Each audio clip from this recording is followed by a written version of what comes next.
கர்த்தருடைய மகா பரிசுத்தமுள்ள நாமத்துக்கு மகிமை உண்டாகட்டும். பிரியமானவர்களே, இந்த வருஷத்தின் கடைசி பிரசங்கம் கர்த்தர் நம்மளோடு கூட என்ன பேச போகிறார்? ஆண்டவருக்கு ஒரே நோக்கமும் ஒரே சிந்தையும் ஒரே எண்ணமாக தான் இருக்கும். என்ன? நம்மை அவர் பக்கமாய் திருப்பிக் கொள்வதற்கு தான். தம்முடைய ஜனங்களை எப்பொழுதும் அவர் சொல்வார், என் பக்கமாய் திரும்புங்கள். இந்த வருஷத்தின் கடைசியிலையும் என்னையும் உங்களையும் பார்த்து ஆண்டவர் அதான் சொல்கிறார், இஸ்ரவேலே, நீ திரும்ப மனதாக இருந்தால் என்னிடத்திலே திரும்பு என்று. எரேமியா 4வது அதிகாரம் 1வது வசனம் வாசிக்கும். இஸ்ரவேலே, நீ திரும்புகிறதற்கு மனதா இருந்தால் என்னிடத்தில் திரும்ப என்று கர்த்தர் சொல்லுகிறார். நீ உன் அருவருப்புகளை என் பார்வை நின்று அகற்றிவிட்டால் நீ இனி அலைந்து திரிவதில்லை. கடைசி நேரத்தில் ஆண்டவர், இஸ்ரவேலே, நீ திரும்புவதற்கு மனதாயிருந்தால் என்னிடத்தில் திரும்பு என்று சொன்னார். பிரியமானவர்களே, உலகத்து ஜனங்களை பார்த்து சொல்லலை, தாம் தெரிந்து கொள்ளப்பட்ட தம்முடைய ஜீவனை பஸ்காவாய்க்கு ஒப்பு கொடுத்த, அற்புதங்களையும் அடையாளங்களையும் காண்பித்த பயங்கரமான வல்லமையான ஒரு ராஜாவிடத்திலிருந்து, ஒரு அரசாங்கத்திலிருந்து போராடி அவர்களை வெளியே கொண்டு வந்தார். அவர்களை வெளியே கொண்டு வருவதற்காக ஆண்டவருக்கு ஓங்கிய புயமும் பலத்த கரமும் தேவைப்பட்டது.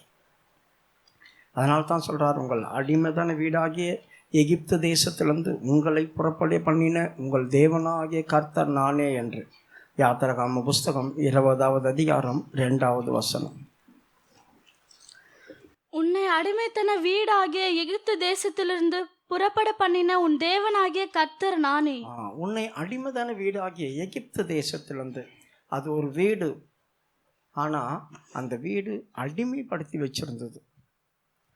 அங்கிருந்து ஆண்டவர் என்னை புறப்பட பண்ணினார். அந்த வீட்டில் இருந்து இல்லை, அந்த அடிமைத்தனத்தில் இருந்து. எகிப்தில் எல்லாரும் குடியிருக்கிறாங்க, எல்லாரும் அடிமைகள் இல்லையே. எவ்வளோ ஜனங்கள் அங்கே குடியிருந்தாங்க, எகிப்தியரும் அங்கே தானே இருக்கிறாங்க. இப்போ அடிமைதான வீடாகிய அப்படி சொல்கிறாரையே. அப்போ எகிப்து அவர்களுக்கு வீடு, அவர்கள் குடியிருந்தார்கள், ஆனால் அது அடிமைத்தனத்துக்குள்ளே இருந்தாங்க. அப்போது யார் அடிமைத்தனத்துக்குள்ளே இருந்தது? இஸ்ரவேல் ஜனங்கள் மாத்திரம்தான் அடிமைத்தனத்தில் இருந்தாங்க, மற்றவங்க யாரும் அடிமைத்தனத்தில் இல்லை. ஆகவே யார் அடிமைத்தனத்தில் இருந்தார்களோ அவர்களை ஆண்டவர் புறப்பட பண்ணிடுறார் அந்த வீட்டிலேருந்து. அப்போது வெளியே என்ன கொண்டு வந்தார்? அந்த வீட்டிலேருந்து வெளியே கொண்டு வரல, அடிமைத்தனத்திலேருந்து வெளியே கொண்டு வந்தார். அப்போ உன்னை உன் வீட்டிலேருந்து அடிமைத்தன வீடாகிய எகிப்திலேருந்து புறப்பட பண்ணின உன் தேவனாகிய கர்த்தர் நானே அப்படி சொல்கிறார். இப்படியே அதிசயங்களையும் அற்புதங்களையும் பார்த்தாங்களே. இப்படி அதிசயங்களையும் அற்புதங்களையும் பார்த்தாங்க. பார்த்துட்டு இவர்கள் வந்து சேர்ந்த சுய தேசத்தில் வந்து சேர்ந்தபோது சில நேரங்களில் கர்த்தரை மறந்துடுவாங்க, சில நேரங்களில் கர்த்தரை மறந்துடுவாங்க. அப்படி மறந்ததுனால தான் ஆண்டவர் சொல்கிறார், என்னை விட்டு நீ அந்த பக்கம் திரும்பிக்கிட்ட, என்னை விட்டு அந்த பக்கம் திரும்பிட்ட, என் பக்கமாய் திரும்பு அப்படி சொன்னார். பிரியமானவர்களே, ஆண்டவர் ஒரு தீர்க்கதரிசியை தேவாலயத்துக்கு கூப்பிட்டு போனார். அந்த வடக்கு வாசலுக்குள்ளே கொண்டு போகும்போது அவர்கள் என்ன தெரியுமா செய்துட்டு இருந்தாங்க? மனுபுத்திரனே, இவர்கள் செய்கிறதான காரியத்தை பார்த்தாயா? அவர்கள் அந்த பக்கமாக திரும்பி எனக்கு முதுகை காட்டி கொண்டிருக்கிறாங்க. அவர்கள் சூரியன் கிழக்கு பக்கமாக அவர்கள் பார்த்து கொண்டிருக்கிறாங்க, தேவன் வடக்கில் இருக்கிறார். அவர்கள் எந்த பக்கம் பார்த்துட்ருக்காங்க பாருங்கள், எனக்கு முதுவை காட்டி கொண்டிருக்கிறாங்க, திரும்ப சொல்லு, திரும்ப சொல்லு அப்படி சொன்னார். எத்தனையோ முறை நாம் ஆண்டவருடைய பிள்ளைகளாக இருந்தாலும், தேவனுடைய பிள்ளைகளாக இருந்தாலும், சில நேரங்களில் கர்த்தர் பக்கமாக இல்லாமல் நாம் விரும்பின இடத்துல பார்த்துட்ருப்போம், நாம் விரும்பின இடத்த பார்த்துட்ருப்போம். ஆண்டவருக்கு அது ரொம்ப துக்கமாக இருக்கும். அதனால் ஆண்டவர் சொல்கிறார், நீ அந்த பக்கம் பார்த்தது போதும், திரும்ப இந்த பக்கம் திரும்ப. இஸ்ரவேலே, நீ திரும்ப மனதாக இருந்தா எவ்வளோ நேரம் அந்த பக்கமே இருப்ப? எப்போ திரும்புவ? நீ திரும்ப மனதாயிருந்தா என் பக்கமாய் திரும்பு. அப்பொழுது நீ இனி அலைந்து திரிவதில்லை. உன் அருவருப்புகளை என் கண்களிலிருந்து அகற்றிவிடு. உன் அருவருப்புகளை என் கண்களிலிருந்து அகற்றிவிடு. அப்போது நீ என்ன செய்ய மாட்டாய்? நீ அலைந்து திரிய மாட்டாய். பிரியமானவர்களே, ஏன் இந்த நாட்களில் நாம் சில நேரங்களில் அலைந்து திரிகிறோம்? இந்த வருஷத்தில் எத்தனையோ விஷயங்களுக்காக நீங்கள் அலைஞ்சு திரிஞ்சிருப்பீங்க. சில காரியங்கள் நடந்திருக்கும், சில காரியங்கள் நடந்திருக்காது. சில விஷயங்கள் மற்றவர்கள் நமக்கு ஜபித்து உபவாசம் பண்ணி ஜபித்து இருப்பாங்க, அதனால் நடந்திருக்கும், நம்மளால் நடந்திருக்காது. யாரோ நமக்காக திறப்பின் வாசலில் நின்னாங்க, அவங்களுக்காக கர்த்தர் இறங்கினார். அந்த திமிர்வாதக்காரனை பாருங்கள், அவனை கொண்டு வந்து போட்டாங்க. யாரை பார்த்து ஆண்டவர் அவனை குணமாக்கினார்? அந்த கூரையெல்லாம் பிச்சு 4 பேர் இறக்குனாங்களே, அந்த 4 பேருடைய விசுவாசத்தை பார்த்து இவனை எழுப்பினார். அப்போது நமக்கு சில காரியங்கள் இந்த வருஷத்தில் நடந்தது அப்படி சொன்னால், நமக்காக இல்லை, நமக்காக முழங்கால் நின்றவர்கள், நமக்காக உபவாசம் பண்ணினவர்கள், நமக்காக போராடி ஜெபித்தார்களே, அவர்களுடைய முகத்தை பார்த்து நம்மை ஆண்டவர் எழுப்பினார். நமக்கு சில விஷயத்தில் ஜெயத்தை கொடுத்தார். நமக்கு ஆண்டவர் இறங்கினார், இரக்கம் பாராட்டினார். ஆகவே இந்த இடத்துல அவர்கள் என்ன செய்தாங்க? திரும்ப மனதில்லாத இருந்தாங்க, அருவருப்பில் இருந்தாங்க. ஆண்டவர் சொல்கிறாரு, போதும், நீ என் பக்கமாய் திரும்பு. அப்போ நீ அலைந்து திரிவதில்லை. ஆண்டவர் பக்கமாய் நாம் திரும்பிட்டா நமக்கு யாரும் முழங்கால் நிற்க வேண்டிய அவசியம் இல்லை, உபவாசம் போட வேண்டிய அவசியம் இல்லை. கர்த்தர் என்ன செய்வார்? நமக்கு செய்ய வேண்டியதை கண்டிப்பாக செய்வார். நமக்கு செய்ய வேண்டியதை கண்டிப்பாக செய்வார். இனிமேல் நீ அலைந்து திரிவதில்லை. மனதில் திரும்புங்க, மனதில் திரும்புங்க. யோவேலில் கூட ஆண்டவர் சொல்கிறாரு, சும்மா வஸ்திரங்களை அல்ல, இருதயத்தை கிழித்து என் பக்கமாய் திரும்பு. உண்மையாக திரும்பு. ஏதோ ஆண்டவர் எனக்கு எதனா செய்யணும் அப்படின்னு திரும்பக்கூடாது. ஆண்டவர் எனக்கு நன்மை எதனா கிடைக்கணும், இப்போ நான் ஆண்டவர்கிட்ட வந்துட்டேன் அப்படி சொல்லிட்டு ஆக்டிங் பண்ணக்கூடாது. அதெல்லாம் வஸ்திரங்களை கிழிக்கிறது. உன் இருதயத்தை கிழித்து என் பக்கமாய் திரும்பு. அப்போது நம் முழு உணர்வோடு முழு இருதயத்தோடு கர்த்தரிடத்தில் திரும்பினா நாம் அலைய வேண்டியதில்லை, அலைந்து திரிய வேண்டியதில்லை. இருந்த இடத்துலையே கர்த்தர் சகலத்தையும் செய்வார். இஸ்ரவேல் ஜனங்கள் இருந்த இடத்துலையே மண்ணை வந்து விழுந்தது. அவர்கள் இருந்த இடத்துலையே காடைகள் வந்து விழுந்தது. அடித்தாங்க, பாறையிலேருந்து தண்ணீர் புறப்பட்டு வந்தது. இவ்வளோ காரியத்தை தேவன் செய்தார், அவளுக்கு இவ்வளோ காரியத்தை செய்தார். ஆகவே நமக்கு நடக்கிறதான காரியம் சரியான விதத்தில் இருக்கணும். அப்படி இருந்துச்சு அப்படி சொன்னால் நாம் அலைஞ்சு திரிய வேண்டியதில்லை, தேவைக்கு போய் அங்கங்கே கெஞ்ச வேண்டியதில்லை. நமக்கு காரியங்களை கர்த்தர் வாய்க்க பண்ணுவார். அதனால் இஸ்ரவேல் ஜனங்களை பார்த்து சொன்னார், தயவு செய்து என் பக்கமாக திரும்புங்க. இந்த வருஷத்தின் கடைசி கூட்டம். ஆண்டவரே, உண்மைதான், சில நேரங்களில் நான் உன் பக்கமாய் திரும்பாமல் எனக்கு எங்கே உதவி கிடைக்கும்னு அந்த பக்கம் திரும்பிட்டேன். யார் எனக்கு உதவி செய்வாங்கன்னு மனுஷன் பக்கமாக திரும்பினேன். யாராவது எனக்கு சப்போர்ட் பண்ணுவாங்கன்னு அவங்க பக்கம் சாஞ்சிக்கிட்டேன். யாராவது எனக்கு உதவி செய்வாங்கன்னு அவங்க பின்னால் ஓடிட்டேன். என் ஜீவனுள்ள தேவனை நிறைய நேரங்களில் மறந்துட்டேன். என் ஜீவனுள்ள தேவனை நிறைய நேரங்களில் மறந்துட்டேன். அவர் என் பின்னாலே தான் நின்றுட்டு இருந்தார். திரும்பி பார்த்துருந்தா என்னை கேட்டிருப்பார். எனக்கு திரும்பி பார்க்க சந்தர்ப்பம் கிடைக்கல, திரும்பி பார்க்க சந்தர்ப்பம் கிடைக்கல. திரும்பி இருந்தால் அவர் என்கிட்ட பேசியிருப்பார், உனக்கு என்ன வேணும்னு கேட்டிருப்பார். நான் அதை மறந்துட்டேன். என் பிரச்சனை எனக்கு முன்னால் வந்துடுச்சு. அதனால தான் தாவீது சொல்கிறான், கர்த்தரை எப்பொழுதும் எனக்கு முன்பாக வைத்திருக்கிறேன், அதனால் நான் அசைக்கப்படுவதில்லை. பிரியமானவர்களே, எனக்கு முன்னால் என் பிரச்சனையை நான் வச்சிட்டேன்னா என் தேவனை மறந்துடுவேன். எனக்கு முன்னால் என் தேவனை வச்சேன்னா நான் அசைய மாட்டேன். எனக்கு தடுமாற்றம் வராது, சந்தேகப்பட மாட்டேன், அவிசுவாசப்பட மாட்டேன், துக்கப்பட மாட்டேன், புலம்ப மாட்டேன், அங்கும் இங்கும் போய் உளர மாட்டேன், முறுமுறுக்க மாட்டேன், புலம்ப மாட்டேன், முறையிட மாட்டேன். இதெல்லாம் என் ஜீவியத்தில் வராது. எப்பொழுதும் தேவனை முன்பாக வைங்க. நாம் அவரை பார்க்கணும், அவர் நம்மை பார்க்கணும். அதுதான் முக்கியம். இப்போ இஸ்ரவேல் ஜனங்களை அவர் பக்கமாக திருப்ப சொல்கிறாரு இந்த கடைசி நேரத்தில். அப்போ நாம் தான் இஸ்ரவேல் ஜனங்கள் என்ற ஆண்டவரை, உண்மை தான், நான் திரும்புகிறேன், நான் உன் பக்கமாய் திரும்புகிறேன் சுவாமி, இந்த கடைசி நேரத்திலேயாவது என்னை அங்கீகரி. அப்போது எப்படி திரும்பணும்? எதுக்கு நாம் திரும்பணும்? எதிலிருந்து திரும்பணும்? அப்போஸ்தலருடைய புஸ்தகம் 26வது அதிகாரம் 18வது வசனம். அவர்கள் என்னை பற்றும் விசுவாசத்தினாலே பாவ மன்னிப்பையும் பரிசுத்தமாக்க. முதலாவது கொஞ்சம் பொறுமையாக வாசிங்க. முதலாவது அவர்கள் என்னை பற்றி விசுவாசம். எதுக்காக அவர்கள் என்னை பற்றி விசுவாசம்? நான் அவங்களுக்கு செய்வேன் என்று அவங்க நம்ப மாட்டுறாங்க. நான் அவங்களுக்கு செய்வேன் நம்ப மாட்டுறதுனால தான் மனுஷர்களை பார்க்குறாங்க. நான் அவங்களுக்கு இதை செய்வேன் நம்பினா அவர்கள் என்ன பார்ப்பாங்க? என்னை பற்றி விசுவாசம் அவங்கக்கிட்ட குறைஞ்சிருக்கு.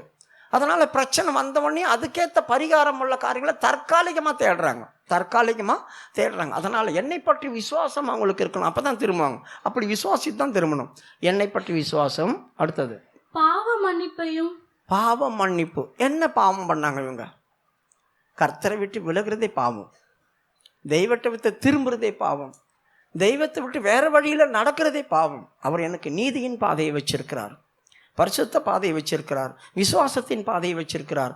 அந்த பாதையை விட்டு திரும்பினா பாவ பாதைக்குள்ளே நான் போனேன். பாவத்தை விட்டு விலகணும். அங்கேருந்து நான் மாறிடும். உன்னை சுற்றி நிற்கிற பாவத்தை நீ தள்ளிவிடு. அப்போ சுற்றி என்னை பாவம் நிற்குது, எனக்குள்ளே இல்லை, என்னை சுற்றி பாவம் நிற்குது. அந்த பாவத்தை நான் தள்ளிவிட்டு என்னை அழைத்த ஓட்டத்தில் நான் ஓடணும். பாருங்கள், எவ்வளோ திரளான சாட்சிகள் நம்மை சூழ்ந்திருக்கு அப்படி சொல்கிறாங்க இல்லையா? அந்த திரளான மேகம் போன்ற இத்தனை திரளான சாட்சிகளை பாரு. அவங்களாம் ஜீவித்து காட்டினாங்களே, அவங்களாம் கடவுளுக்காக வைராக்கியமாக நின்னாங்களே, அவங்களாம் கடவுள்கிட்ட வாங்கினாங்களே. நம்ம மட்டும் ஏன் இப்படி பண்ணுறோம்? நம்மளுக்கு ஏன் இந்த விசுவாசம் வரல? அவங்கள மாதிரி நம்ம ஏன் இருக்க முடியல? என்னை சுற்றி நெருங்கி நிற்கிற பாவம் என்னை சந்தேகத்தை உண்டாக்குது. கர்த்தர் உனக்கு செய்ய மாட்டார், நீ சரியில்லைன்னு சொல்லுது. அந்த காரியம் என்னை பயமுறுத்துது. அந்த பயத்து நிமித்தம் கடவுள்கிட்ட வராமல் நான் இந்த பக்கம் திரும்புகிறேன். அப்படி தான் நம்ம திரும்பி போகிறோம். ஆகவே வழி விட்டு விலகினாவே உன் பாவம் உன்னை விட்டு விலகி போயிடும். அடுத்தது பரிசுத்தமாக்கப்பட்டவர்களுக்குரிய சுதந்திரத்தையும். பரிசுத்தமாக்கப்பட்டவர்களுக்கு ஒரு சுதந்திரம் இருக்கு. கர்த்தர் உன்னை என்றைக்கு அவர் கல்வாரியில் உனக்காக மரித்தாரோ அப்பவே அவர் ரத்தம் உனக்காக சிந்தப்பட்டது. அப்பவே நீ பரிசுத்தமாக்கப்பட்டவர்களுக்கு ஒரு சுதந்திரம் உண்டு. சுதந்திரம் அப்படி சொன்னால் என்ன அர்த்தம்? எங்கள் அப்பா வீடு எனக்கு சொந்தம். ஏன்னா நான் அவருக்கு பிறந்திருக்கிறேன், அவர் ரத்தம் நான். அப்படியானா அவருடைய சொத்து எனக்கு பங்கு இருக்குது, அவருடைய சம்பாதனையில் எனக்கு பங்கு உண்டு, அவர் கிரிகையில் எனக்கு பங்கு உண்டு. அவர் எதெல்லாம் செய்கிறாரோ அதெல்லாம் எனக்கு பாதி வரும். அவர் தான் கஷ்டப்படுறார், அவர் தான் வேலைக்கு போய் சம்பாதிக்கிறார். ஆனால் அவர் சம்பாதனையில் எனக்கு ஒரு பங்கு வருது. அந்த பணத்தை எனக்கு செலவு பண்ணுறார். அவர் சம்பாதித்த பணத்தை பிள்ளைங்களுக்கு செலவு பண்ணுறாங்க. அதான் தகப்பனுடைய வேலை. வீட்டு காரியங்களை பார்க்குறாங்க, வீட்டை போஷிக்கிறாங்க, வீட்டை அலங்கரிக்கிறாங்க, வீட்டுக்கு தேவையானதை வாங்கி போடுறாங்க, வீட்டுக்கு என்னென்ன காரியங்கள் செய்யணும் அதெல்லாம் செய்கிறாங்க. இதெல்லாம் தகப்பனுடைய காரியம். அப்போ அந்த தகப்பனுடைய காரியத்துக்கு நான் சுதந்திரவாளியாக மாறுறேன். இந்த சுதந்திரவாளிக்கு என்ன பரிசுத்தமாக்கினார்? எப்போ பரிசுத்தமாக்கினார்? அவர் கல்வாரியில் சிந்த ரத்தத்தினால என்னை பரிசுத்தமாக்கி என்னை சுதந்திரவாளியாக மாற்றிட்டார். இப்போ எனக்கு அந்த சுதந்திரவாளியில் நானும் ஒருத்தன். ஏசு என்ன கிரிகெல்லாம் பண்ணி எதெல்லாம் ஜனங்களுக்கு செய்கிறார் அதெல்லாம் எனக்கும் வரும். அதை நான் கேட்டு வாங்கணும்னு அவசியம் இல்லை. அவர் செய்த கிரிகளை எனக்கு கிடைக்கும்.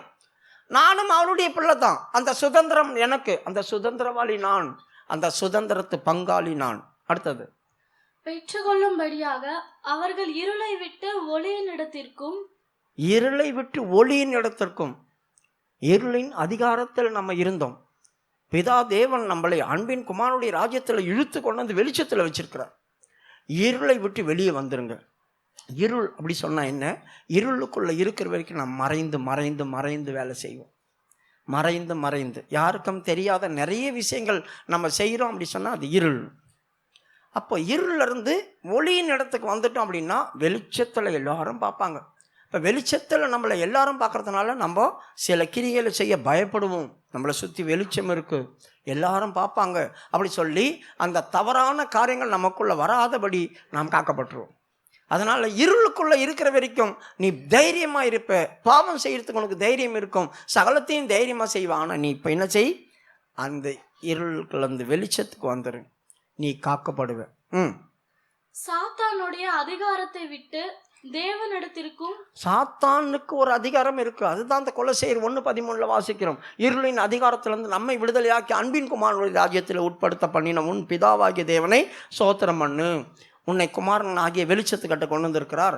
அவன் அதிகாரம் அப்படி சொன்ன என்ன? சாத்தானுடைய அதிகாரம். அவனுக்கு என்னெல்லாம் விருப்பம் இருக்கோ உன்னை கொண்டு செய்வான். இப்போ நீங்கள் ஒரு கம்பெனியில் போய் வேலை செய்கிறீங்க வச்சுங்க, அந்த கம்பெனியில் என்ன பண்ணுவாங்க, அவங்களுடைய எம்டி, அவங்களுடைய மேனேஜர், அவங்களுடைய கிளார்க்கு, அது உள்ளே இருக்கிற அத்தனை பேரும் அதுக்கு கீழே இருக்கிறவங்கள அவங்க வேலையை இவங்களை கொண்டு செய்துக்குவாங்க. அவங்கவுங்க வேலை செய்தாலும் அவங்களுக்கு கீழே இருக்கிறவங்கள அவங்க வேலையெல்லாம் செய்ய வச்சுக்க. ஏன்னா அவங்க ஆஃபீஸர், நம்ம செஞ்சு தான் ஆகணும். அப்போ அவங்க விருப்பத்தை நாம் செய்யறதுக்கு நம்ம பாடாப்படுறோம். அதாங்க பிசாசனுடைய அதிகாரம். சாத்தான் என்ன செய்தான், அவனுக்கு பிரியமானதெல்லாம் என்னை கொண்டு செய்துக்கிட்டான். அவனுக்கு பிரியமானதெல்லாம் என்னை கொண்டு செய்துக்கிட்டான். இயேசு விசுவாசிகளை சீசர்களை கூப்பிட்டாரே, சீசர்களை கூப்பிட்டு என்ன சொன்னார், நீங்கள் புறப்பட்டு போய் சகல ஜாதிகளும் சீசராக்கி பிதாகுமாரன் பரிசுத்தாவின் நாமத்தினால் ஞானஸ்நானம் கொடுங்க அப்படி சொன்னார். அது அவர் செய்ய வேண்டிய வேலை. அவருடைய அதிகாரத்துக்குள்ளே நான் வந்திருக்கிறதுனால என்னை அதை கொண்டு செய்கிறார். என்னை அதை கொண்டு செய்கிறார். அவர் செய்ய வேண்டிய வேலை, அவருக்கு விருப்பமானதை என்னை கொண்டு கையாளுறார். நான் அவருக்கு ஊழியக்காரனாக மாறிட்டேன். அவர் எனக்கு எஜமான். அப்போ இருளின் அதிகாரத்திலிருந்து, சாத்தானுடைய அதிகாரத்திலிருந்து நான் இப்போ ஒளியின் அதிகாரத்துக்குள்ளே வரேன். இது வரைக்கும் தீமைக்கு பின்னால் போயிட்டு இருந்தேன், இனிமேல் நன்மைக்கு பின்னால் வரும். இதுக்கு என் கண் திறக்கப்படணும். சாத்தானுடைய அதிகாரத்தை விட்டு தேவனிடத்திற்கும் திரும்பும்படிக்கு நீ அவர்களுடைய கண்களை திறக்கும் பொருட்டு. பார்த்தீங்களா, அவர்களுடைய கண்களை திறக்கும் பொருட்டு நான் ஆண்டவர்கிட்ட திரும்புறதுக்கு முதலாவது என் கண் திறக்கப்படணும். கண் திறக்கப்பட்டதாங்க யாருன்னு அறிய முடியும். கண் அடைக்கப்பட்டிருந்தா, கண்ணு தெரிஞ்சால் கூட அந்த அறிவு எனக்கு இல்லை. பார்த்தீங்களா, அந்த நாலேஜ் இல்லை. அந்த ஒரு சீசருடைய கண்ணை ஆண்டவர் திறந்தார். அந்த எதுக்கு கண்ணை திறந்தார், அவங்களுக்கு இயேசுவே கூட வந்தாலும் அவர் தான் இறந்துட்டார், அவர் எங்கள் உயிரோடு வந்திருக்க போகிறார், அந்த எண்ணம் அவங்களுக்கு இருந்துச்சு. பார்த்தீங்களா, அப்பத்தை அவர் பிட்ட போது அவர் தான் ஆசீர்வதிக்க முடியாது. அவர் தான் எப்பவுமே அப்பத்தை பிட்டு ஆசீர்வதிப்பார். இயேசு இவர் இயேசு அப்போ தான் அறிஞ்சாங்க. அவங்க கண்ணு திறக்கப்பட்டுச்சு. உடனே இயேசு சாகல, உயிரோடு இருக்கிறார். அவர் செத்தாலும் உயிரோடு எழும்பிட்டார். அந்த அறிவு வந்துச்சு. பார்த்தீங்களா, அதான். அப்போ அவர்கள் கண் தேவன் யார் என்று அறிந்து கொள்ள திறக்கணும். அதுதான் முக்கியம். ஒளியின் இடத்துக்கு வந்தது பெருசு இல்லை, அவர்கள் கண் திறக்கப்படணும். அடைக்கப்பட்டிருக்கிற கண்களை போய் நீ உபதேசத்தையும் சத்தியத்தையும் சொல்லி திறந்து விடு, அவர்கள் என் பக்கமாய் திரும்பட்டும். முதலாவது தெய்வம் யார் என்று நாம் தெரிந்து அவர் பக்கமாய் திரும்பணும். அதுக்கு ஆண்டவரே, இந்த வருஷத்தில் நிறைய விஷயங்கள் என் கண் கூடாச்சு. நான் இருளின் அதிகாரத்துக்குள்ள அவன் சொல்கிறதெல்லாம் செஞ்சிட்டேன். ஆனால் இனி அப்படி இல்லை. இந்த வருஷத்தின் கடைசியில் நான் ஒளி இடத்துல வருகிறேன். இந்த வருஷத்தின் கடைசியில் நான் ஒளியின் இடத்துல வருகிறேன். நீர் இனி எனக்கு என்ன சொல்லுகிறீரோ அதை நான் செய்வேன். சந்தோஷத்தோட, தைரியமாய், பயந்தல்ல, கர்த்தருக்காக தைரியமாய் நான் செய்வேன். என் கண் திறக்கப்பட்டது. நான் யாருக்கு ஊழியம் செய்கிறேன், நான் யாருக்காக பாடுபடுறேன்னு எனக்கு நிச்சயம் இருக்குது. கண் திறக்கப்பட்டுச்சு.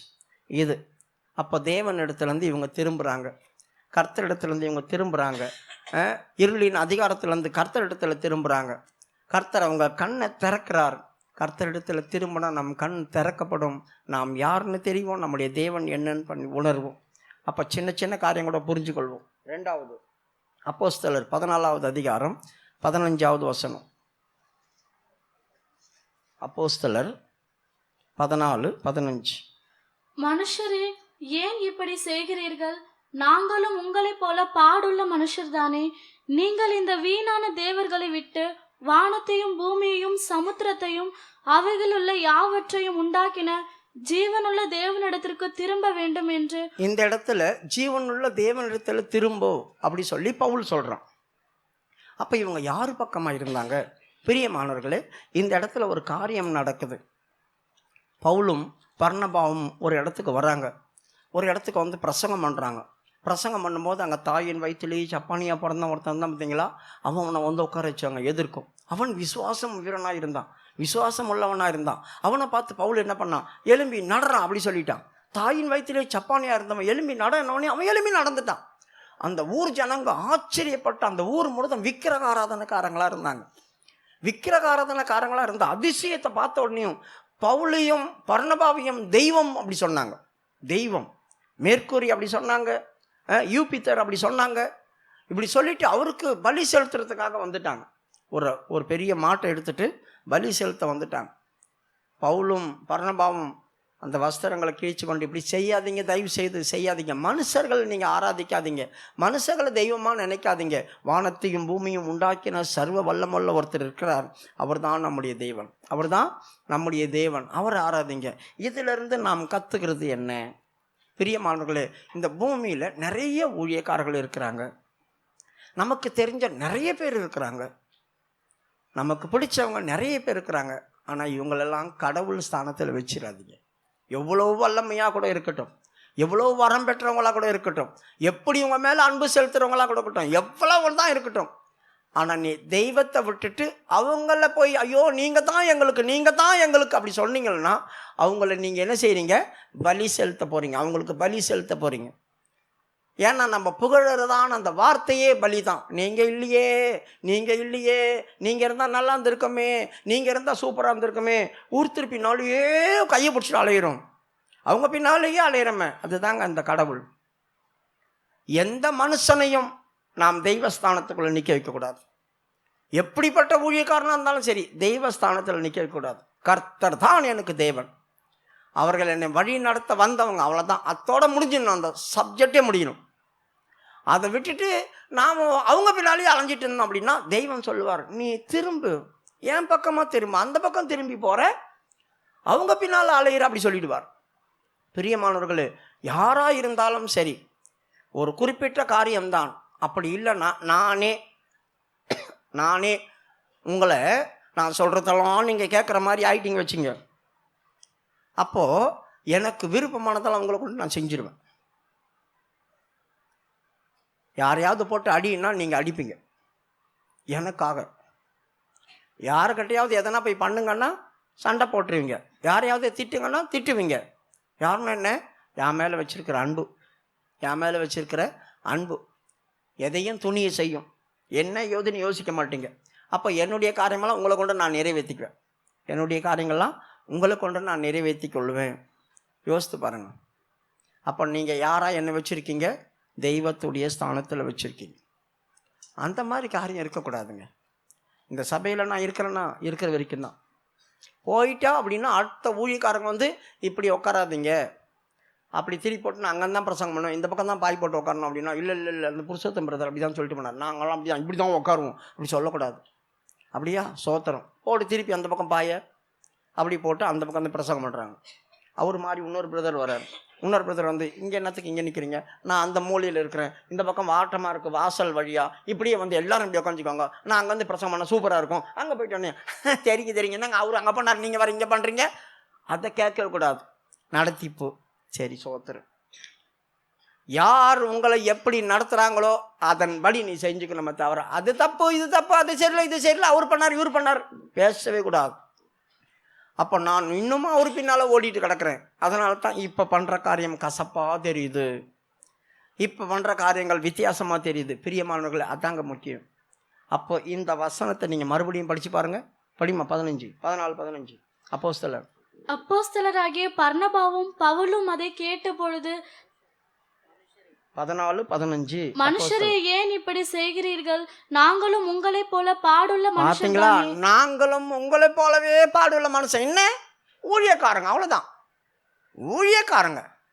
ஆனால் உங்களை மாதிரி நாங்களும் ஒன்று தான், நீங்களும் நாங்களும் ஒன்று தான். ஆனால் நீங்கள் வந்து குடும்பத்தோடு இருக்கீங்க, நாங்கள் குடும்பத்தெல்லாம் விட்டுட்டு வந்திருக்கலாம், அவ்வளோதான், வேற எந்த பிரச்சனையும் இல்லை. அதனால் என்ன நடக்குது? உங்களை மாதிரி தாங்க நானும். எங்களுக்காக நீங்கள் எப்படி பண்ணுறீங்க, எங்களுக்காக நீங்கள் ஏன் பண்ணுறீங்க? அப்போ அவங்கள எந்த இடத்துல கொண்டு வந்து வச்சுட்டாங்க. அப்போ தான் சொல்கிறாங்க, எப்பா எங்களை பார்க்காதீங்கப்பா, அற்புதம் நடக்கும் யார்கிட்ட ஒன்றா, அதிசயம் நடக்கும் யார்கிட்ட ஒன்றா, எப்படி ஒன்றா நடக்கும். ஆனால் நீ என்ன செய்யக்கூடாது, என்னை கொண்டு போய் டாப்பில் வச்சிடக்கூடாது. தெய்வந்தான் எனக்குள்ளேருந்து கிரியை செய்தார், நான் செய்யலை, தெய்வந்தான். இப்போ நான் இங்கேருந்து பேசுகிறேன்னா என் வார்த்தையாது, தேவன் எனக்கு கொடுத்தார், அதை நான் உங்களுக்கு வாங்கி தரேன். சப்ஜெக்ட் கிரிக்கெட் வளர்கிறாங்களே, நடக்க முடியாத சில ஆளுங்களை ரன் ஓடுவாங்க பாருங்கள், இவர் அடிச்சுட்டு அங்கேயே நிற்பார், அவருக்காக இன்னொருத்தர் ஓடுவாங்க. அந்த மாதிரி ஓடுற ஆள் நான். அவர் அடிக்கிறாரு, நான் ரன்னிங் எடுக்கிறேன், அவ்வளோதான், அவருக்கு ரன் சேர்க்குறேன். அந்த மாதிரி தான் இது. அவருடைய வார்த்தை, அவரே வந்து உங்களுக்கு முன்னால் நின்று பேச மாட்டார், அவர் வந்து பேசுகிற அளவுக்கு நம்ம தகுதி இல்லை. அதனால் ஒரு ஆளை செலக்ட் பண்ணி, ஏய் நீ என் வாயாயிரு அப்படி சொல்கிறார். மோசக்கிட்ட என்ன சொன்னார், நீ இப்போ பார்வன்கிட்ட போ. கொண்டு அவன் பேச தெரியாதுன்றான். ஹை, நான் உன் வாயா இருப்பேன், நீ போடா. அப்போது மோசேவுடைய வாய் யார்? இப்போ ஆண்டவர், அவர் தான் பேசுவார், மோசே பேச மாட்டான். அதுதான் அத்தோடு முடிஞ்சு போச்சு. கர்த்தருக்கு சோத்திரம், அவ்வளோதான். என்ன தான் பேசினாலும் கர்த்தர் பேசினார். அதிசயம் செய்தாலும் கர்த்தர் செய்தார். அற்புதம் நடந்துச்சு, கர்த்தர் செய்தார். கர்த்தரை மட்டும்தான் மையப்படுத்தணும். நான் ஊழியக்காரர் அப்படி சொல்லக்கூடாது. கடவுளுடைய ஸ்தானத்தில் கொண்டு வரக்கூடாது. அதனால் தயவு செய்து மனம் திரும்பு. ஆண்டவர் சொல்கிறார், திரும்புங்கடா ஆண்டவர் பக்கமாக, வானத்தையும் பூமியும் உண்டாக்கினவர் கிட்ட திரும்பு. நீ அவர் பக்கமாக ஏன் பார்க்குற, இந்த பக்கம் திரும்பு. அப்படின்னா அவங்க உன்னை நரகத்தில் கொண்டு போய் தள்ளிடுவாங்க. இது அடுத்தது ஓசியாவுடைய புஸ்தகம் 1வது அதிகாரம். ஓசியா 14வது அதிகாரம் 1-2 வாசிங்க.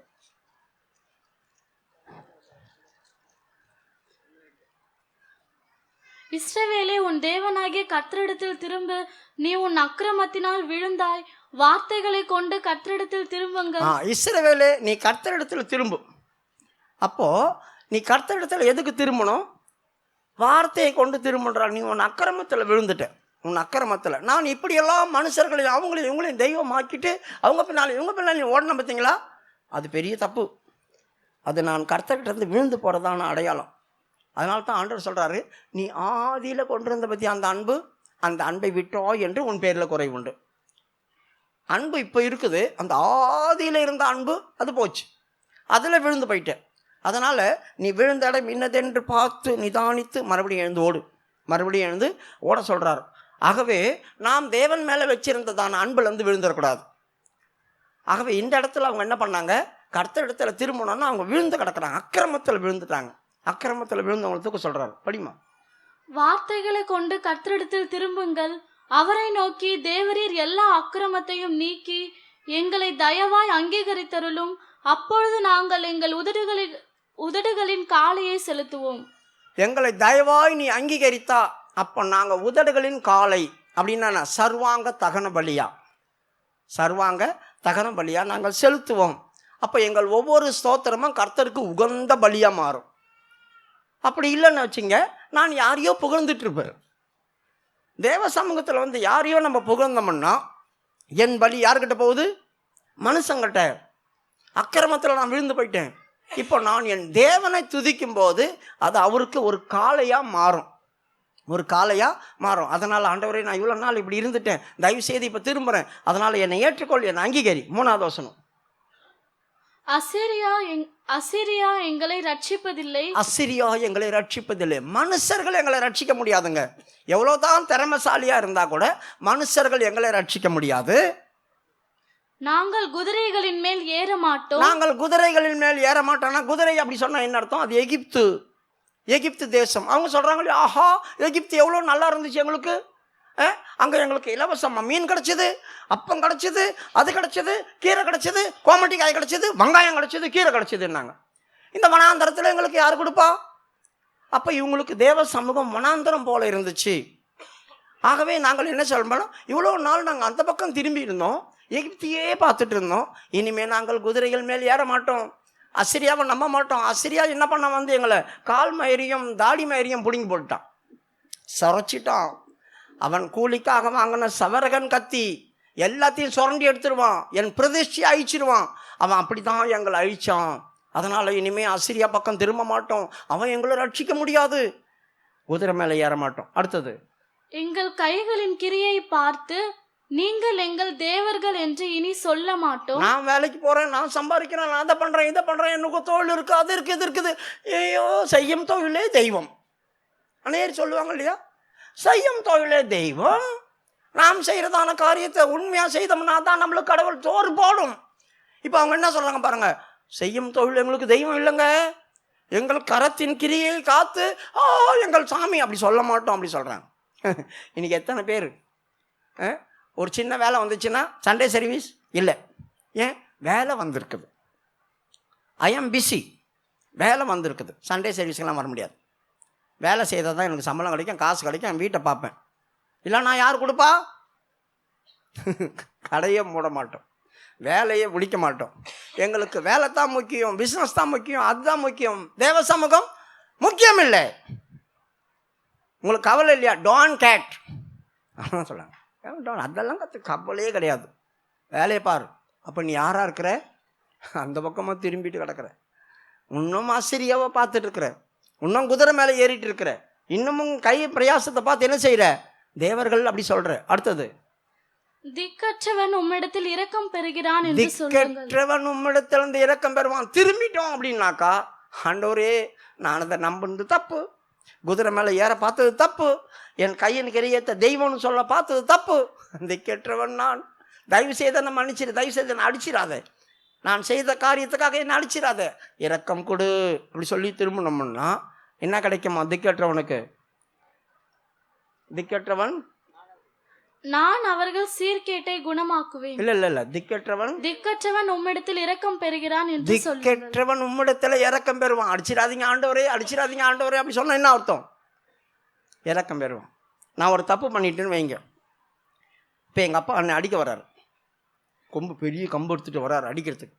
அடிக்க வரும்போது, எப்பா நான் தப்பிட்டேன் அப்படின்னு நானே அடிச்சுக்கிட்டேன் வச்சுங்க. அவர் பாப்பாரு, ஐயோ ஏய் நிறுத்து, என்னடா சரி நான் அடிக்கலை விட்றா, சரி மன்னிச்சின போடா. நம்மளே அடிச்சுக்கிட்டோம்னா அவங்க அடித்தா தாங்க முடியாது, அவங்க அடித்தா பயங்கரமாக பட்டே ஆகிடும். ஆனால் நானே என்னை அடிச்சுக்கிட்டேன், சும்மா நோவாத மாதிரி தான் அடித்தேன், ஆனால் பலர்னு அடிச்சுக்கிட்டேன். அவருக்கு இறக்கம் வந்துடும், என்ன இவனி அடிச்சுக்கிறான். சரி அடிக்காத விடு, ஓ இனிமேல் அந்த மாதிரி பண்ணாத, அடிக்க மாட்டேன் போடா, கொம்பு தூக்கி போட்டு போயிட்டே இருப்பார். அதாங்க இறக்கம்.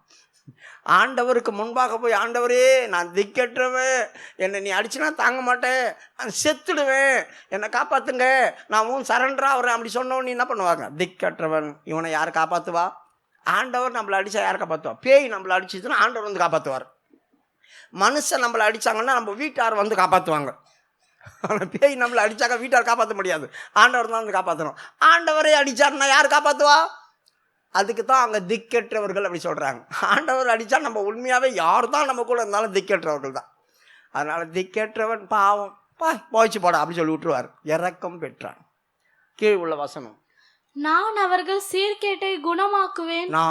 சீர்கேட்டை குணமாக்குவேன். ஏன் என்கிட்ட கெஞ்சினாங்களே, உண்மையாக மனம் திரும்பிடுறேன் சாமி, ஆளை விட்டுருங்க, என்னை அடிச்சிடாதீங்க அப்படி சொன்னாங்களே, அதனால் அவங்க சீர்கேட்டை நான் குணமாக்குறேன். அவர்களை மனப்பூர்வமாய் சிநேகிப்பேன். இனிமே உன்னை பார்த்து எனக்கு கோவம் வராது, நீ இப்படியெல்லாம் பண்ணலை, நீ அப்படியெல்லாம் பண்ணலை அந்த மாதிரி சொல்ல மாட்டேன். ஏன்னா என்கிட்ட நீ என்ன பண்ண, தாழ்ந்து இறங்கிட்டியா, இனிமேல் நான் உன்னை மனப்பூர்வமாய் சிநேகிப்பேன். மனப்பூர்வமாய் அப்போனா இருதயத்தின் ஆழத்துலேருந்து பழைய காரியங்கள்லாம் மறந்தாச்சு, எல்லாமே மறந்தாச்சு, இனிமேல் புது சிருஷ்டி, நான் அவனுக்கு இறங்கிட்டேன், இனிமேல் அந்த பழசெல்லாம் நினச்சி பார்க்க மாட்டேன், அவனை பார்க்கும்போது பழைய காரியம் எனக்கு ஞாபகம் வராது, மனப்பூர்வமாக சொல்லுவேன், என்ன வேணும் கொச்சு அப்படி சொல்லுவேன். அதான் மனப்பூர்வமாக சிநேகிப்பேன். என் கோபம் அவர்களை விட்டு நீங்கிட்டுங்களா? என் கோபம் அவனை அடிக்க வேண்டியதாக இருந்துச்சு, அவனையும் அடிச்சுக்கிட்டான் எனக்கு முன்னால், அதனால் அவனை போய் கோபம் நீங்கிடுச்சு. அவங்கள இனிமேல் என்னத்தை அடித்து அவங்கள யார் காப்பாற்றுவா? நான் அடிச்சேன்னா, அதனால இருந்தா இது ஒன்றுமே எடுத்துகிட்டு போ, இறக்கம் பாராட்டு. பாருங்க, திக்கற்றவர்கள் அவரிடத்தில் இறக்கம் பெறுவார்கள். பிரியமானவர்களே, கர்த்தர் பக்கமாய் திரும்புங்க. கர்த்தர் பக்கமாய் திரும்பினா நான் அசிரியவரை பார்க்க மாட்டேன், குதிரை மேலே ஏற மாட்டேன், என் கையின் பிரயாசத்தை என் தெய்வம்னு சொல்ல மாட்டேன். ஆண்டவர் நம்மளை திக்கற்றவர்களாய் பார்க்குறார். பொழைச்சிக்கிட்டா சந்தோஷம். இந்த வருஷத்தின் கடைசி நேரத்தில் ஆண்டவரே, ஆமாம் உண்மை தான் சாமி, நான் திக்கற்றவரோ உன் பக்கம் வரேன், அதனால் நீ என்னை அடிக்க மாட்டேன்னு தெரியும், இரக்கம் கிடைக்கும், அந்த நம்பி வரேன் அப்படின்னா உன் சீர்கேட்ட மாத்திரம் உன்னை குணமாக்குவார். உன்னை மனப்பூர்வமாக ஆண்டவர் இந்த வருஷத்துலேருந்து செய்யும், இந்த நிமிஷத்துலேருந்து.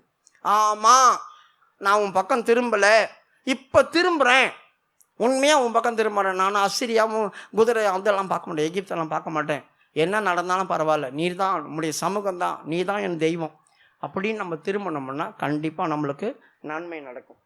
ரெண்டாவது, ஓசியாவுடைய புஸ்தகம் 6வது அதிகாரம் 1வது வசனம் வாசிங்க. கர்த்தரிடத்தில் திரும்புவோம் வாருங்கள், நம்மை பீறினார், அவரே நம்மை குணமாக்குவார். இப்போ இந்த மாதிரி ஆண்டவர்கிட்ட போய் அடி வாங்கி நம்மளே அடிச்சுக்கிட்டு இறக்கம் கேட்டு கெஞ்சின பேர் சில பேர் கொடுத்தாங்க. ஆனால் சில பேர் அடி வாங்கிடுவாங்க, அடி வாங்கி வேதனையில் இருப்பாங்க, பீறி விட்டுருவாங்க ஆண்டவர் சிங்கம் மாதிரி.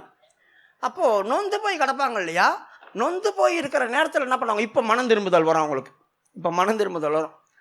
வாங்க இனிமே ஒரு பீர்னான்னா அவ்வளோதான், இனி அவர் நம்மளை எதனா கை வச்சார்னா நம்ம டேஞ்சர் ஆகிடுவோம். அதனால் 2வது அடிக்கிறதுக்குள்ளோ ஆண்டவர் சொல்கிறார் பார்த்தீங்க ஏசாயாவில், இன்னும் நீ அடிக்கப்பட வேண்டும், இன்னும் நீ ஏன் அடிக்கப்பட வேண்டும், அதிகமாக என்னை விட்டு விலகி போகிறாயே, இன்னும் நீ ஏன் அடிக்கப்பட வேண்டும். நாம் ஒரு வாட்டி அடி வாங்கிட்டோம், இன்னொரு முறையும் நம்ம அடி வாங்கக்கூடாது. அதனால் அதிகமாக விலகி போகிறிய, உச்சம் தலையிலிருந்து உள்ளங்கால் வரைக்கும் கொதிக்கிற ரணமும் சீழும் புண்ணுமா இருக்கு, என்னை பூசலை, சீவை பிதுக்கலை, காயம் கட்டலை, ஆற்றலை, எதுவுமே செய்யலை, ஓ அப்படின்னு கலக்கிறோம். உடம்பு முழுதும் பண்ணும், எங்கே தொட்டாலும் தொடாதீங்க வலிக்கும் அப்படி சொல்கிறான். ஏன்னா அங்கே பிதுக்கலை. சீவெல்லாம் பிதுக்கி எடுத்தால் தானே வலிக்காது. எல்லா இடத்தையும் பிதுக்கி எடுத்து நம்மளை கட்டு போடாமல் ஒன்றா அப்படியே வச்சுருக்காங்க. அதனால் ஆண்டவர் சொல்கிறாருன்னா, உடம்பு முழுவதும் இவ்வளோ காயமாக இருக்குது, யாருக்கிட்ட அடி வாங்கினா அடியது. ஆண்டவர் சொல்கிறார், இன்னும் நீ ஏன் அடிக்கப்பட வேண்டும். கொடுக்க கும்மாங்கத்து குத்தினாலும் வாங்கிட்டு பல்ல கடிச்சிட்டு திரும்ப மாட்டேன் அப்படின்றதான் இருக்கிறாங்க. இப்போ ஆண்டவர் மறுபடியும் அடிச்சிடுவாருன்னு பயம் வந்தோடனையும் திரும்பிடும், வாங்க இனிமேல் அடிக்க முடியாது, இனிமேல் அடித்தானா தாங்க மாட்டாங்க, தயவு செய்து திரும்பிடும். படிமா 6:1. கர்த்தரிடத்தில் திரும்புவோம் வாருங்கள், நம்மை பீறினார் அவரே நம்மை குணமாக்குவார், நம்மை அடித்தார் அவரே நம்முடைய காயங்களை கட்டுவார். அவர் நம்மை பீறினார், அவர் தான் இனிமேல் நம்மளை காயம் கட்டணும், அவர் தான் நம்மளை குணமாக்கணும். இனி வேற யாரும் நம்மளை இந்த காயத்தை நம்ம மாற்ற முடியாது, இந்த காயத்தை நம்மளை ஆற்ற முடியாது. அதனால் வாங்க மனப்பூர்வமாக திரும்புவோன்னு உணர்ந்து திரும்பினாங்க. அடி வாங்கின அப்புறமா சில பேர் திரும்புவாங்க, சில பேர் அடி வாங்க போகிறோமோன்னு பயந்து திரும்பிடுவாங்க. ஒரு சிலர் அடி வாங்கி காயம் தாங்க முடியாமல், ஐயோ ஆண்டவரை இனிமேல் அடிச்சிடாதீங்க, இனிமேல் அடிச்சிடாதீங்க, என்ன அடிச்சிடாதீங்கன்னு சொல்லி திரும்புவாங்க. அப்படி திரும்பினா கர்த்தர் நமக்கு உதவி செய்வார், கர்த்தர் நமக்கு உதவி செய்வார். 2 நாளாகமம் புஸ்தகம் 15வது அதிகாரம் 4வது வசனத்தை வாசிங்க. 2 நாளாகம புஸ்தகம் 15:4. தங்கள் நெருக்கத்திலே இஸ்ரவேலின் தேவனாகிய கர்த்தரிடத்துக்கு திரும்பி. இப்போ தனக்கு ஒரு நெருக்கம் வந்துடுச்சு, மனுஷங்க உதவி பண்ணல, யாரும் உதவி பண்ணல, எப்பக்கத்திலையும் நான் நெருக்கப்படுறேன். இந்த நெருக்கப்படும் போது நான் கர்த்தரிடத்தில் திரும்பினேன், இந்த நெருக்கப்படும் போது நான் கர்த்தரிடத்தில் திரும்பினதுனால என்ன நடந்துச்சு? அவரை தேடின போது அவர் அவர்களுக்கு வெளிப்பட்டார். பார்த்தீங்களா? இது வரைக்கும் இந்த பக்கம் பார்த்துட்டே ஓடிட்டு இருந்தேன் பார்த்தீங்களா? எனக்கு தேவன் கண்ணுக்கு தெரியல, தேவன் கண்ணுக்கு தெரியல. இப்போ நான் என்ன பண்ணேன், நெருக்கம் ரொம்ப தாங்க முடியல, இந்த பக்கம் அந்த பக்கம் எந்த பக்கம் பார்த்தாலும் ஒன்றுமே பண்ண முடியாது, இனிமேல் நான் திரும்பி தான் ஆகணும். ஆண்டவர் பின்னால் நிற்கிறாரு, அவர் பக்கம் திரும்பி தான் ஆகணும். திரும்பினேன், ஆண்டவரே எங்கே இருக்கீங்க சாமி அப்படி சொல்லி தேடுறேன். ஆண்டவரே எங்கே இருக்கீங்கன்னு தேடும் போது அவர் என்ன பண்ணார், தோ இருக்கிறேன்னு வெளியே வந்தார். அது வரைக்கும் அவர் மறைஞ்சிருந்தார். ஒரு முறை யோபு சொல்கிறான், எனக்கு பயங்கரமான நெருக்கம், முன்னால் போனேன் காணும், பின்னால் போனேன் காணும், வலது பக்கத்தில் பார்த்தேன் அவர் கிரிகை நடக்குது, வலது பக்கத்தில் கிரிகை நடக்குது, ஆனாலும் அவரை காணும், அவரை எங்கேயே கண்டு தேடுவேன் அப்படி சொல்கிறான்.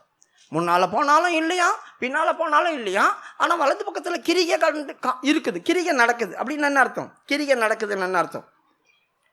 யாரோ வந்தாங்க, உடம்பு முடியலங்க, எங்களுக்கு கஷ்டமாக இருக்குங்க, ஆண்டவரே உதவி செய்யுங்க, அவங்களுக்கு அற்புதம் நடந்துச்சு. நம்ம வருஷ கணக்கில் விசுவாசி, அற்புதம் நடந்து வந்து சொல்கிறாங்க, கர்த்தர் என்னை தொட்டார் நான் சுகமானேன். நம்ம பேன்னு பார்த்து நிற்போம். அப்போவா எப்போ தொட்டார்? என்ன தொடவே இல்லை, உன்னை எந்த பக்கத்துலேருந்து வந்து தொட்டார்? அப்படிதான் நம்ம இருக்கிறோம். அவங்க வந்து சாட்சி சொல்கிறாங்க, நம்ம அவங்களே பார்த்துட்ருப்போம்.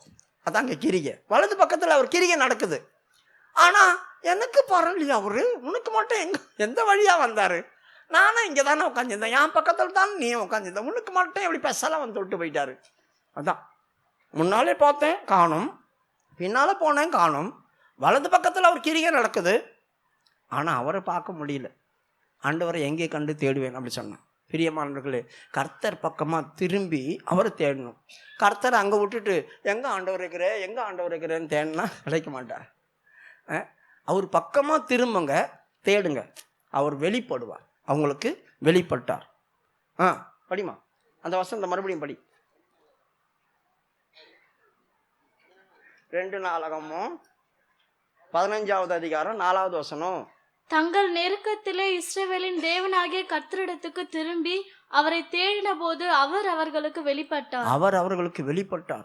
ஏன்னா 3வது வசனத்தில் ரொம்ப வருஷமாக அவர் காணாது போயிட்டார். இல்லை, மெய்யான தேவன் அந்த ஊருக்குள்ளேயே இல்லை, இவங்க தேடினா தானே வருவார். 3வது வசனம், இஸ்ரவேலிலே அநேக நாளாய் மெய்யான தேவனும் இல்லை, உபதேசிக்கிற ஆசாரியனும் இல்லை. பார்த்தீங்களா, மெய்யான தேவனே இல்லை, அங்கே ஆசாரியனே இல்லை. ஏன்னா இவங்க தேடி போக மாட்டாங்க, ஊழியக்காரங்களாம் தேடி போக மாட்டாங்க. நாங்களே பார்த்துக்குறோம், எங்கள் வீட்டில் நாங்களே ஜெபம் பண்ணிக்கிறோம், நாங்களே பண்ணிக்கிறோம், நாங்களே அதை செய்வோம், நாங்களே இதை செய்வோம். அதனால் அநேக நேரம் உபதேசம் பண்ணுறதான ஊழியக்காரனும் இல்லை, மெய்யான தேவனும் இல்லை, வேதமும் இல்லை. வேதமும் இல்லை. வேதமும் இல்லைன்னா அந்த கூட்டத்துக்கு வந்தால் தானே பிரசங்கம் கேட்பீங்க, கூட்டத்துக்கு வந்தால் தானே பிரசங்கம் கேட்பீங்க. வீட்லேயே உக்காஞ்சிக்கிறோம் அப்படின்னா என்ன அர்த்தம்? வீட்லேயே நாங்கள் சோத்திரம் பண்ணிக்கிறோம், வீட்லேயே நாங்கள் எல்லாம் பண்ணிக்குவோம். அப்போ எங்கேருந்து கர்த்தருடைய வார்த்தை வரும்? வேதம் கிடையாது. ஆசாரியன்னா பாவ நிவர்த்தி உண்டு பண்ணுவான், அந்த பாவ நிவர்த்தி உண்டு பண்ண ஆள் கிடையாது. அநேக நாள் மெய்யான தேவனும் இல்லை. இவங்க சோத்திரம் பண்ணால் தானே அவர் வெளிப்படுவார், அவர் பக்கம் திரும்பினா தானே அவர், நீ இந்த பக்கம் திரும்பலையா, நான் அந்த பக்கம் போயிட்டேன் போ அப்படி சொல்லி போயிட்டார். பிரியமானவர்களே, இந்த கடைசி நாள்லையாவது கர்த்தர் பக்கம் திரும்பும். ஆண்டவரே, நான் நிறைய முறை உன்னை தேடி தேடி அலைஞ்சேன், ஆண்டவர் எங்கே இருக்கிறாருன்னு தெரியாமல் அவஸ்தைப்பட்டேன். இந்த யோபு சொல்கிற மாதிரி அங்கே போனேன், அந்த சபைக்கு போனேன், இந்த சபைக்கு போனேன், அங்கே போய் தேடினேன், எங்கேயாவது போனேன், அற்புதம் நடக்குது, நாங்கள் அதிசயம் நடக்குது, நாங்கள் நாள் அங்கே போனேன், கோயம்புத்தூருக்கு போனேன், டோக்கம் அப்படி கையை காட்டுறாங்க, தமால் தமால்னு எல்லாம் உயிராங்க, அங்கெல்லாம் போய் பார்த்தேன், நான் மட்டும் உய மாட்டேன். கடவுள் காட்ட மாட்டுறாரு, எல்லாரும் ஓடுறாங்க, எல்லாரும் சுகமாக வர்றாங்க, எனக்கு ஒன்றே ஒரு கிரிக்கை நடக்க மாட்டேங்குது. ஏன்? சரியான நிலவரத்தில் தெய்வத்தை பக்கமாக திரும்பும், அவர் பக்கமாக திரும்பி மெய்யான தேவனை காணுமே. அநேக நாளாக நான் விட்டுட்டேனே. அவர் சொல்கிறார், நான் இங்கே தான்டா இருக்கிறேன், நீ தான் காணும், நான் இங்கே தான் இருக்கிறேன், நீ தான் காணும். என்ன சொல்கிற காணும்னு? அவர்களை தேடின போது அவர் வெளிப்பட்டார் தானே, அப்போ அங்கே தானே இருந்தார் அவர். இவங்க அநேக நாளாய் மெய்யான தேவனை காணும்பா, அவர் எங்கேயோ போயிட்டார் அப்படி சொல்கிறாங்க. கர்த்தர் பக்கமாக திரும்பினா அவர் அங்கே தான் இருப்பார். அடுத்தது 2 நாளாகம புஸ்தகம் 30வது அதிகாரம் 9வது வசனம் வாசிங்க. 2 நாளாகமம் 30வது அதிகாரம் 9வது வசனம். இவர்கள் திரும்பின அப்புறமா ஆண்டவர் சொல்கிறாரு, இவங்க சொல்கிறாங்க, ஆண்டவரை என்ன மட்டும் இல்லை, என் பிள்ளைங்களையும் காப்பாற்றுங்க, என் பிள்ளைங்களையும் காப்பாற்றுங்க. பிள்ளைங்களுக்காக இப்போ திரும்புகிறாங்க. நீங்கள் கர்த்தரிடத்துக்கு திரும்பினால் உங்கள் சகோதரரும் உங்கள் பிள்ளைகளும் தங்களை சிறைப்பிடித்தவர்களுக்கு முன்பாக இரக்கம் பெறுகிறதற்கும். உங்கள் சகோதரர்கள், நீ இப்போ கர்த்தர் பக்கமாக திரும்பி பயபக்தியாக வந்துட்ட, இப்போ உங்கள் கூட பிறந்தவங்க அந்த மாதிரி அவ்வளோ பயபக்தியாக இருக்க மாட்டாங்க, உங்கள் பிள்ளைங்க பயபக்தியாக இருக்க மாட்டாங்க, அவங்க வித்தியாசமாக இருப்பாங்க. அப்போ இப்படிப்பட்டதான ஆட்களுக்காக இப்போ நீ திரும்பினில்ல, உனக்காக அவங்கள காப்பாற்ற போகிறார் ஆண்டவர். நீ திரும்பிட்டியே, உனக்காக அவங்கள காப்பாற்றுவார். படிமா முடிச்சா படி. நீங்கள் கர்த்தரிடத்துக்கு திரும்பினால் உங்கள் சகோதரரும் உங்கள் பிள்ளைகளும் தங்களை சிறைப்பிடித்தவர்களுக்கு முன்பாக இரக்கம் பெறுகிறதற்கும். பார்த்தீங்களா, உங்கள் பிள்ளைங்க, உங்கள் சகோதரர்கள், உங்கள் வீட்டார்கள் யாரெல்லாம் சிறைப்படுத்தி வச்சுருக்கானோ, எந்தெந்த வல்லமை சிறைப்பிடிச்சி வச்சுருக்குதோ விட்டு அவங்க கடவுள்கிட்ட போயிட்டாங்க, இனிமேல் அவர் கையை நீட்டா நம்ம காலி ஆகிடுவோம் அப்படி சொல்லி இரக்கம் மாட்டி போயிடு விடுதலை ஆகிடும். இந்த தேசத்திற்கு திரும்புகிறதற்கும் அது ஏதுவாகும். இந்த ஜீவனுள்ள தேசத்துக்குள்ள அவங்க திரும்பி வர்றதுக்கு ஏதுவாக இருக்கும். கண்களை மூடுவோமா? இன்னும் 10 நிமிஷத்தில் புது வருஷத்துக்குள்ளே போக போகிறீங்க. இன்னும் 10 நிமிஷம் தான் இருக்கு. கண்களை மூடி, ஆண்டவரே, இந்த 10 நிமிஷத்துக்குள்ளே உம்மை துதித்து உம்மை தேடி உன் பக்கமாக நான் திரும்பணும்னா என்னால் என் பிள்ளைங்க ரட்சிக்கப்படும், என்னால் சிறையிருப்பில் இருக்கிறவங்க வருவாங்க வெளியே. ஆண்டவரை உன் பக்கமாய் நான் திரும்பும்போது எங்களுக்கு நீ குணமாக்கி எங்களுக்கு சேமத்தை தரப்போகிறீர். உன் பக்கமாய் திரும்பினால் நீர் எங்களுக்கு வெளிப்பட போகிறீர். இன்றைக்கு உனக்கு ஆண்டவர் வெளிப்படுவார். சரியான ஒரு அபிஷேகம் வரும். முதலாவது ஊழியக்காரங்க தான் தீர்க்க தரிசனம் சொல்லுவாங்க, அதுக்கப்புறம் விசுவாசிக்கு சொன்னால் போதும். ஆகவே முதலாவது சியோன்லேருந்து தான் கர்த்தர் பேசணும். சரியாய் உங்களை ஒப்பு கொடுங்க. உங்களுக்கு கிடைச்ச அந்த 10 நிமிஷம் பிரயோஜனப்படுத்திக்கொள். புது வருஷத்துக்குள்ளே போகும்போது ஃபயராக தான் நீ போகணும், அக்னியாக தான் நீ போகணும், வல்லமை நிறைந்த ஆளாக தான் புது வருஷத்துக்குள்ளே கால் வைக்கணும். இந்த வருஷத்தில் உன் பின்னால் எந்தெந்த வல்லமையெல்லாம் வந்துச்சோ அதெல்லாம் இப்பொழுது நிர்மூலமாக்கப்பட்டு உன் சிறையிருப்பிலிருந்து நீ வெளியே வந்துடுவேன். இந்த வருஷத்தில் எந்த வல்லமையெல்லாம் உன்னை மோசம் போக்குச்சோ அந்த மோசம் போக்கின வல்லமையில இருந்தாலும் நீ வெளியே வருவேன். கர்த்தர் பெரிய காரியங்களை உனக்காக செய்ய போகிறார்.